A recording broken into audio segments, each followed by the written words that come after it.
प्रिय भक्तों, अगर आप भी चाहते हैं कि आप शनि देव की कुदृष्टि से बचे रहें और आपको शनि देव की सिर्फ आशीर्वाद और असीम कृपा ही प्राप्त हो, तो आप इस महामंत्र का जाप अवश्य करें। इस मंत्र के नियमित 108 बार जाप करने से नकारात्मक ऊर्जा और बुरी शक्तियां समाप्त होती हैं। काला जादू, टोना टोटका और तंत्र बाधा, काला जादू, टोना टोटका और तंत्र बाधा का नाश होता है। व्यक्ति का तेज और आत्मविश्वास बढ़ता है और साथ ही शनि देव की कृपा से उसे अथाह धन की प्राप्ति होती है। इसलिए प्यारे भक्तों, आप इस महामंत्र का जाप अवश्य करें। जिस भी भक्त ने आज तक इस महामंत्र का जाप किया है, उसे सिर्फ शनि देव की असीम कृपा ही प्राप्त हुई है। इसलिए प्यारे भक्तों, आप इस महामंत्र का जाप अवश्य करें। यह मंत्र बहुत ही शक्तिशाली और प्रबल मंत्र है।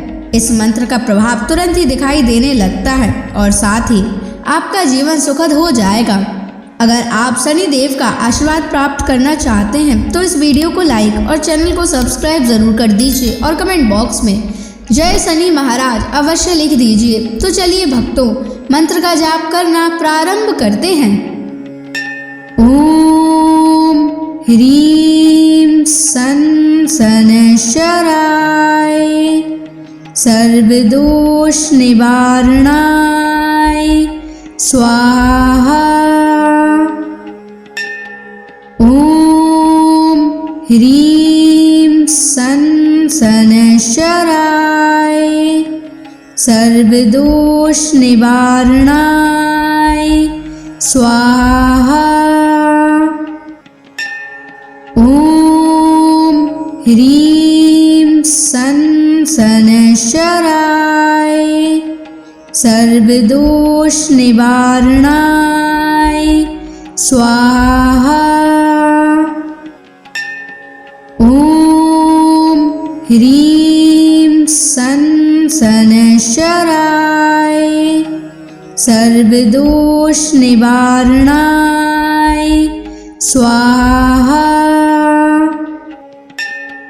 ओम ह्रीं सन शनैश्चराय सर्वदोष निवारणाय स्वाहा।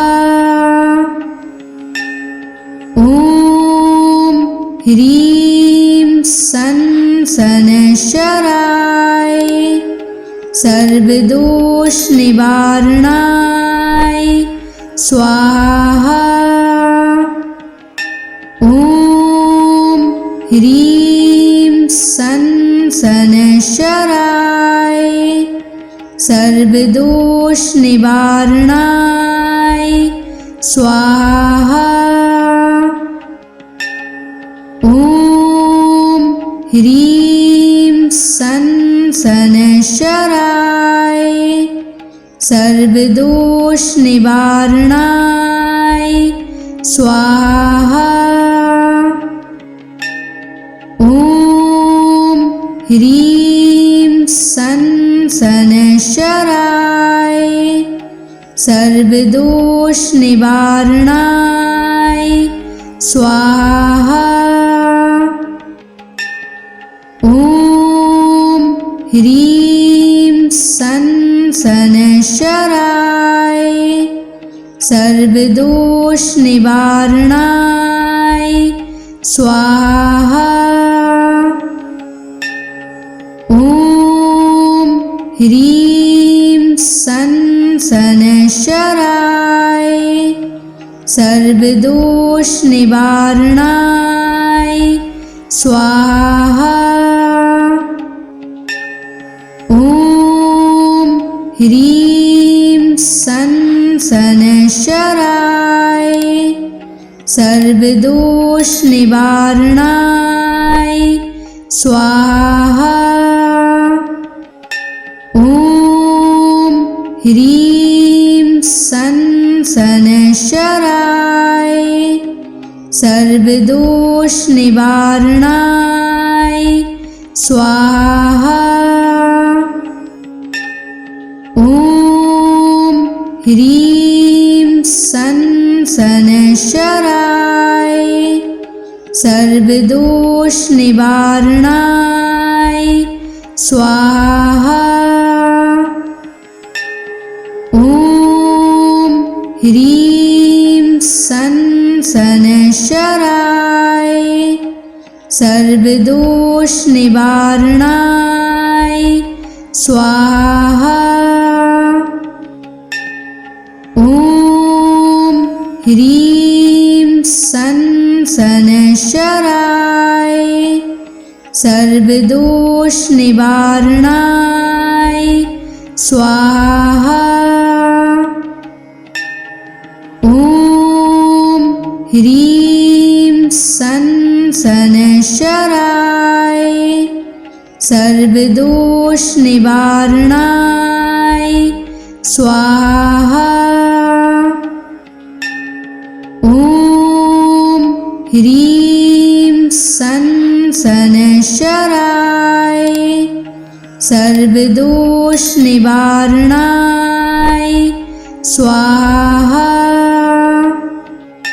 ॐ ह्रीं सन् शनैश्चराय सर्वदोषनिवारणाय स्वाहा। ॐ ह्रीं सन् शनैश्चराय सर्वदोषनिवारणाय स्वाहा। ॐ ह्रीं सन् शनैश्चराय सर्वदोषनिवारणाय स्वाहा। ॐ ह्रीं सन् शनैश्चराय सर्वदोषनिवारणाय स्वाहा। ॐ ह्रीं सन् शनैश्चराय सर्वदोषनिवारणाय स्वाहा। ॐ ह्रीं सन् शनैश्चराय सर्वदोषनिवारणाय स्वाहा। ॐ ह्रीं सन् शनैश्चराय सर्वदोषनिवारणाय स्वाहा। ॐ ह्रीं सन् शनैश्चराय सर्वदोषनिवारणाय स्वाहा।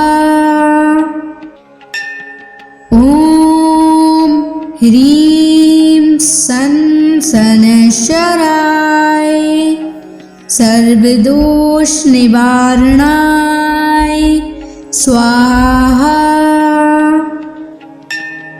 ॐ ह्रीं सन् शनैश्चराय सर्वदोषनिवारणाय स्वाहा। ॐ ह्रीं सन् शनैश्चराय सर्वदोषनिवारणाय स्वाहा। ॐ ह्रीं सन् शनैश्चराय सर्वदोषनिवारणाय स्वाहा। ॐ ह्रीं सन् शनैश्चराय सर्वदोषनिवारणाय स्वाहा। ॐ ह्रीं सन् शनैश्चराय सर्वदोषनिवारणाय स्वाहा। ॐ ह्रीं सन् सनशराय सर्वदोष निवारणाय स्वाहा। ॐ ह्रीं सनशराय सर्वदोष निवारणाय स्वाहा। ॐ ह्रीं सनशराय सर्वदोष निवारणाय स्वाहा। ॐ ह्रीं सनशराय सर्वदोष निवारणाय स्वाहा।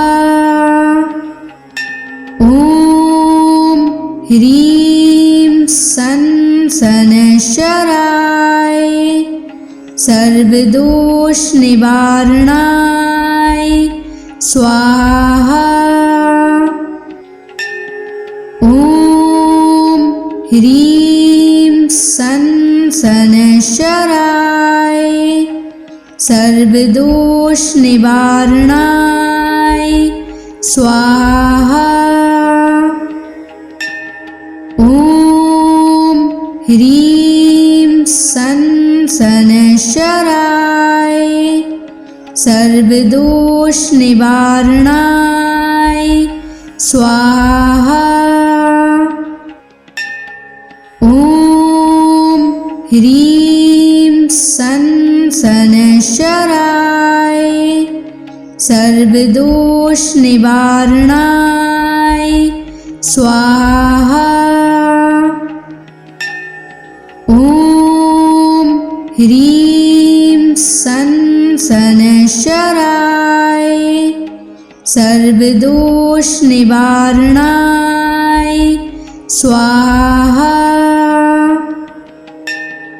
ॐ ह्रीं सनशराय सर्वदोष निवारणाय स्वाहा। ॐ ह्रीं सनशराय सर्वदोष निवारणाय स्वाहा। ॐ ह्रीं सनशराय सर्वदोष निवारणाय स्वाहा। ॐ ह्रीं सनशराय सर्वदोष निवारणाय स्वाहा।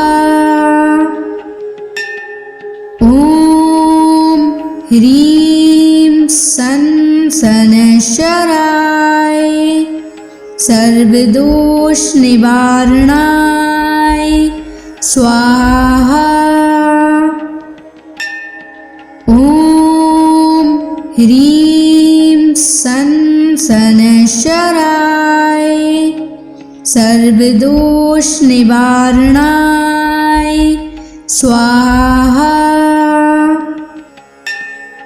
ॐ ह्रीं सनशराय सर्वदोष निवारणाय स्वाहा। ॐ ह्रीं सनशराय सर्वदोष निवारणाय स्वाहा। ॐ ह्रीं सनशराय सर्वदोष निवारणाय स्वाहा। ॐ ह्रीं सनशराय सर्वदोष निवारणाय स्वाहा। ह्रीं सन शनैश्चराय सर्वदोष निवारणाय स्वाहा। ॐ ह्रीं सन शनैश्चराय सर्वदोष निवारणाय स्वाहा। ॐ ह्रीं सन शनैश्चराय सर्वदोष निवारणाय स्वाहा। ॐ ह्रीं सन शनैश्चराय सर्वदोष निवारणाय स्वाहा। ॐ ह्रीं सन शनैश्चराय सर्वदोष निवारणाय स्वाहा। ॐ ह्रीं सन शनैश्चराय सर्वदोष निवारणाय स्वाहा। ॐ ह्रीं सन शनैश्चराय सर्वदोष निवारणाय स्वाहा। ॐ ह्रीं सन शनैश्चराय सर्वदोष निवारणाय स्वाहा। ॐ ह्रीं सन शनैश्चराय सर्वदोष निवारणाय स्वाहा। ॐ ह्रीं सन शनैश्चराय सर्वदोष निवारणाय स्वाहा। ॐ ह्रीं सन शनैश्चराय सर्वदोष निवारणाय स्वाहा। ॐ ह्रीं सन शनैश्चराय सर्वदोष निवारणाय स्वाहा। ॐ ह्रीं सन शनैश्चराय सर्वदोष निवारणाय स्वाहा। ॐ ह्रीं सन शनैश्चराय सर्वदोष निवारणाय स्वाहा। ॐ ह्रीं सन शनैश्चराय सर्वदोष निवारणाय स्वाहा। ॐ ह्रीं सन शनैश्चराय सर्वदोष निवारणाय स्वाहा। ॐ ह्रीं सन शनैश्चराय सर्वदोष निवारणाय स्वाहा। ॐ ह्रीं सन शनैश्चराय सर्वदोष निवारणाय स्वाहा।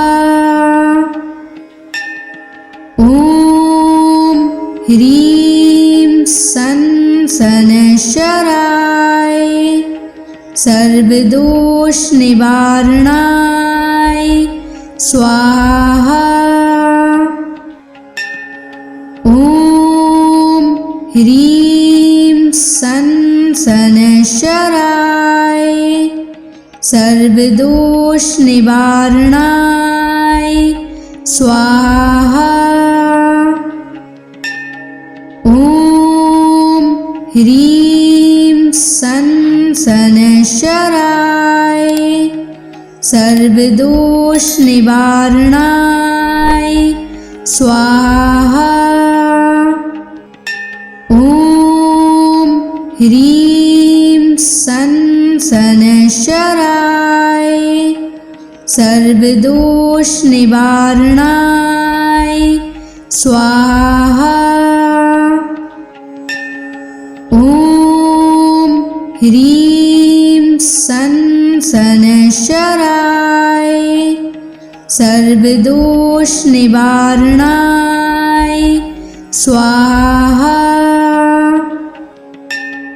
ॐ ह्रीं सन् शनैश्चराय सर्वदोषनिवारणाय स्वाहा। ॐ ह्रीं सन् शनैश्चराय सर्वदोषनिवारणाय स्वाहा। ॐ ह्रीं सन् शनैश्चराय सर्वदोषनिवारणाय स्वाहा। ॐ ह्रीं सन् शनैश्चराय सर्वदोषनिवारणाय स्वाहा। ॐ ह्रीं सन् शनैश्चराय सर्वदोषनिवारणाय स्वाहा। ॐ ह्रीं सन् शनैश्चराय सर्वदोषनिवारणाय स्वाहा। ॐ ह्रीं सन् शनैश्चराय सर्वदोषनिवारणाय स्वाहा। ॐ ह्रीं सन् शनैश्चराय सर्वदोषनिवारणाय स्वाहा। ॐ ह्रीं सन् शनैश्चराय सर्वदोषनिवारणाय स्वाहा। ॐ ह्रीं सन् शनैश्चराय सर्वदोषनिवारणाय स्वाहा। ॐ ह्रीं सन् शनैश्चराय सर्वदोषनिवारणाय स्वाहा। ॐ ह्रीं सन् शनैश्चराय सर्वदोषनिवारणाय स्वाहा। ॐ ह्रीं सन् शनैश्चराय सर्वदोषनिवारणाय स्वाहा।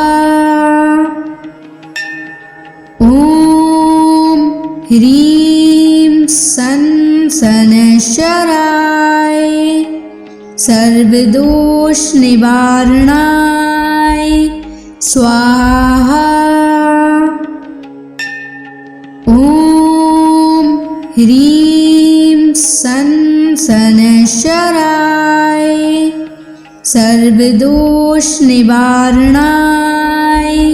स्वाहा। ॐ ह्रीं सं शनैश्चराय सर्वदोष निवारणाय स्वाहा। ॐ ह्रीं सं शनैश्चराय सर्वदोष निवारणाय स्वाहा। ॐ ह्रीं सं शनैश्चराय सर्वदोष निवारणाय स्वाहा। ॐ ह्रीं सं शनैश्चराय सर्वदोष निवारणाय स्वाहा। ॐ ह्रीं सं शनैश्चराय सर्वदोष निवारणाय स्वाहा। ॐ ह्रीं सं शनैश्चराय सर्वदोष निवारणाय स्वाहा। ॐ ह्रीं सं शनैश्चराय सर्वदोष निवारणाय स्वाहा। ॐ ह्रीं सं शनैश्चराय सर्वदोष निवारणाय स्वाहा।